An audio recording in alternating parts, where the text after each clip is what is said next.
How you guys doing? Welcome back to yet another episode of Ohio Fish Rescue. So you guys recently just seen us do the work on this 4,400 gallon aquarium. Well, that wasn't everything that was done, so come take a look.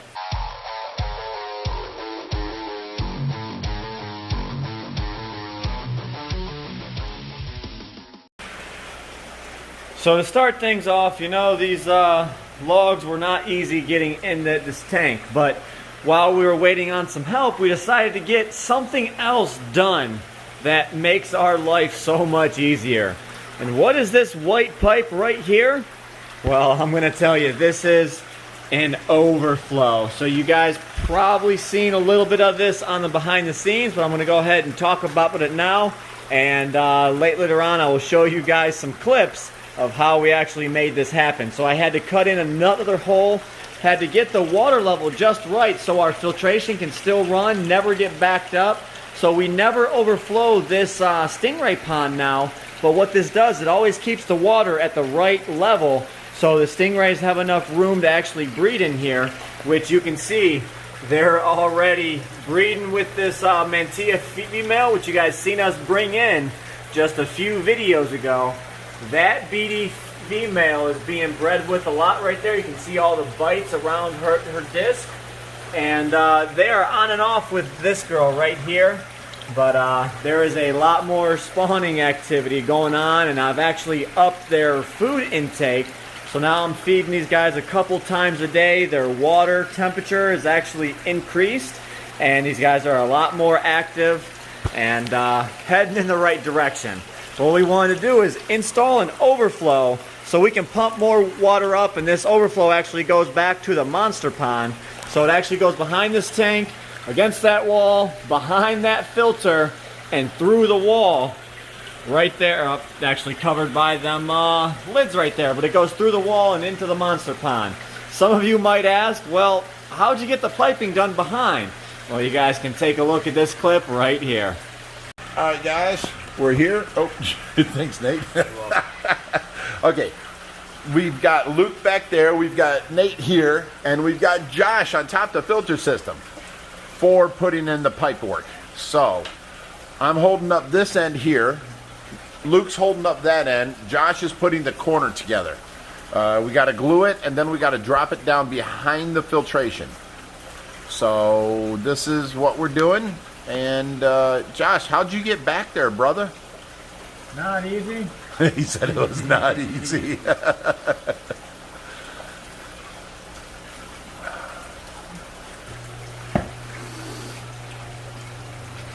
And I just want you people to know, we are Ohio Fish Rescue, giving fish a bigger home. Look at the little monkey go.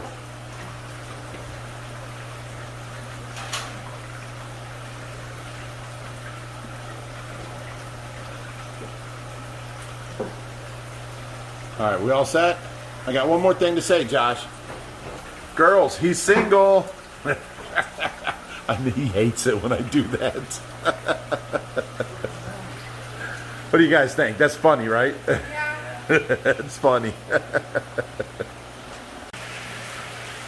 All right, so let's go take a look and see how this piping is on the other side of the wall. You guys seen me crawl up and over that 800 gallon settling chamber, sock filter, plant box all in one.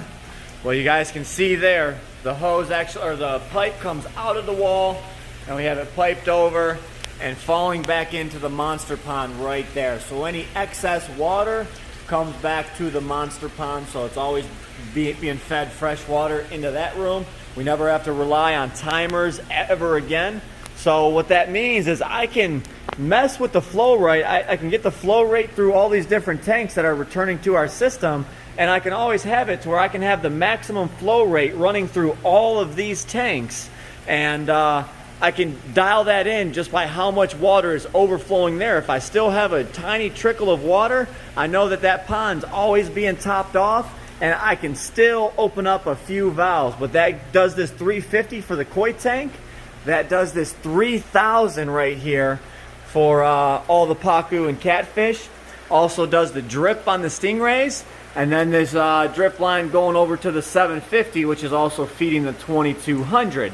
So all these are all on the system along with the Stingray pool falling back into the monster pond. But one other thing we did right here, you're gonna have to wait and watch this clip right now. Alright guys, so here is them goldfish we showed you previously on a video a while back. But we've got Fat Boy right here and the rest of the fancy goldfish. We're gonna go ahead and add to our 100-gallon globe with the other arandas, ryukins, and other fancy tail goldfish. First off, we're gonna get Fat Boy. And it's all dirty because I just planted some plants in there while we were taking it apart. So, stirred up some.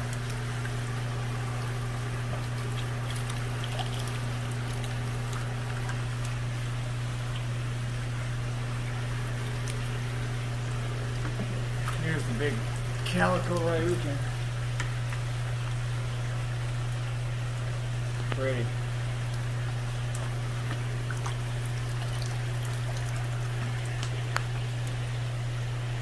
Look at him.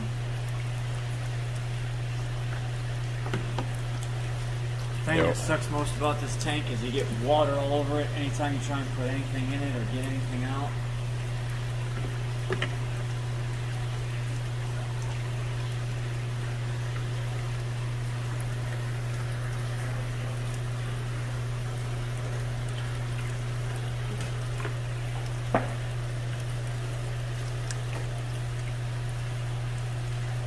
Looking a little lively in there.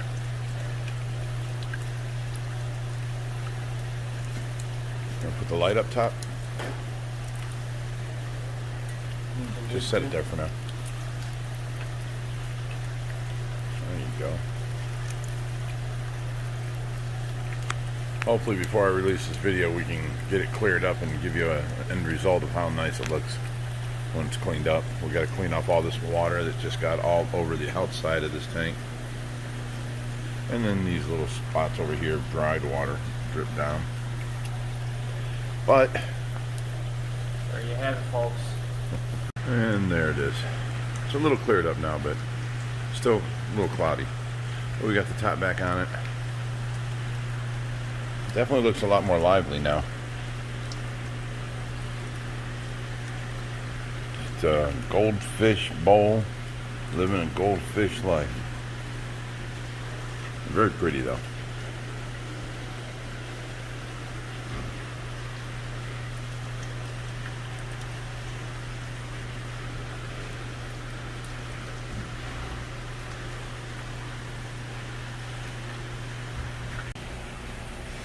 So yes, this is kind of a clip dump on you guys, which I am sorry for, but I need to clear up the space, and I don't want to get too far ahead of the timeline before releasing this. So we did film this. You guys can see all these goldfish in this tank. They are loving life in this globe. This globe actually accents these goldfish very, very well. I am surprised and just in awe on some of these fish. Like, this tank has such a magnifying effect, so these fish look absolutely massive. But we also ran a drip line. So we have a 1/4-inch hose coming from the koi tank, which is a little bit cooler water, which these arandas like, and the ryukins. Maybe I should just say fancy goldfish. But you can see here, let me not break stuff. You can see this line right here is a 1/4-inch line, and this is just running in water constantly. So these guys constantly have fed fresh water, and in a previous video you've seen me hook up this overflow, which we used to feed from this System 3 Stay Right, but that's only an 1/8-inch line, so we upped it to a 1/4-inch line. It's actually running across here from this the 350, which is fed from the 4,400-gallon tank. Look at these guys. They are always hungry.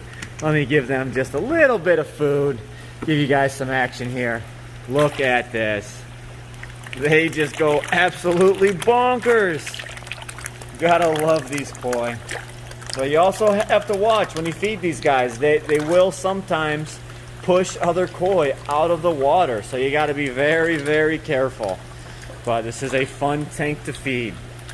So we were able to put more fish in here, make this globe look 100 times better in my opinion. Actually up the water flow going through it.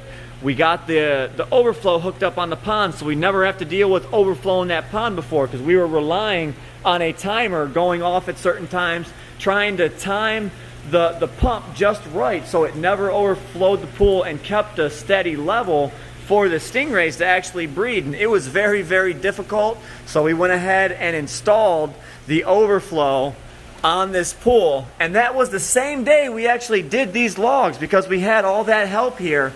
But while we were waiting on people to get here, we went ahead and installed this overflow. So how I did that, of course, we used my cover tape. We did some EPDM adhesive, and we got this cover tape sticking to the sidewall.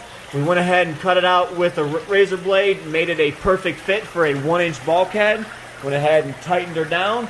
We made this 1.5 inch strainer, and we actually modified it to fit a 1-inch pipe. So we now have a strainer on here so nothing can get sucked in, no food can get in there and clog the pipe, which we have had problems with before in the past. So we definitely learn our lessons, but we went ahead and modified that, and we got this pretty much going downhill all the way behind the filter, and then through the wall downhill to the pond. So it naturally wants to run downhill. It'll never get backed up, never has to build up pressure to be able to push it out to the pond room. Now I say we can go ahead and add on a bigger pump, pumping through here so more water is circulated through the system, but give us some time. We also want to install an 1.5 inch bulkhead on this 1000 and have more water going through the 1000 coming back to the sock table.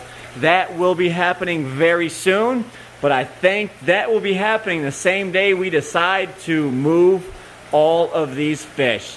So if you guys want to stay tuned, I'm going to do one last tank tour on this 1000 before we completely just destroy this tank and restart it and redo everything. So you guys are going to have to stay tuned.